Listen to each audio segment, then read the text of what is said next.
March 2nd. Tiffany spent the past 5 days back in Raleigh with an ice pack against the side of her face. She says that a man, a stranger, insulted her on the street in New York. She insulted him back and he smacked her. That's her story if you want to believe it, Mom said when she called to tell me about it.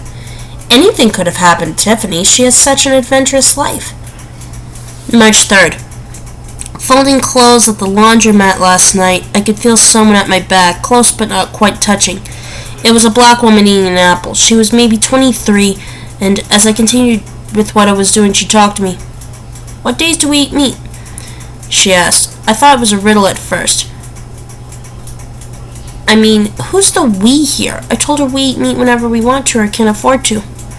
"Can we eat meat 3 times a day?" she asked. "Sure," I said, "if we feel up to it." "Why is there a Catholic church?" she asked. I told her I didn't know, and she said, "You a lie." Then she went into the bathroom and stayed there until I left. This is a busy week with me and lunatics whom I tend to see as either signs or messengers. March 10th. This afternoon I was hit over the head by a hammer. I was on my hands and knees picking up bits of plaster and shoved aside the ladder I'd left it resting on top of. When it fell just the way I'd always imagined it would. I was stunned. Now there's a bleeding lump the size of a small egg on the top of my head. It's what a cartoon character would have, only it's me. March 14th. At the supermarket, a man in his 60s was talking to the maintenance worker about the adult bookstore a few doors down. "So you're in there after you're paying $3 or $4 for tokens and another 50 cents just for walking in the door. Your movie starts and then some guy sticks his dick through a hole in the wall.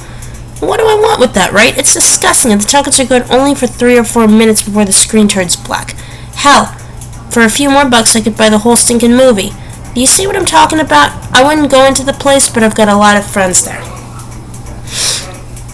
March 18th. I voted this morning at an elementary school.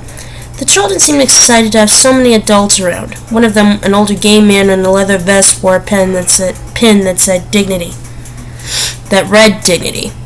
One of the people I voted for this morning was named Lee Botts. Her campaign slogan is her bottom line is clean water. Somebody tampered with the sign she had in front of the school and now it reads Lee Botts. Her bottom is clean. March 21st. On the L.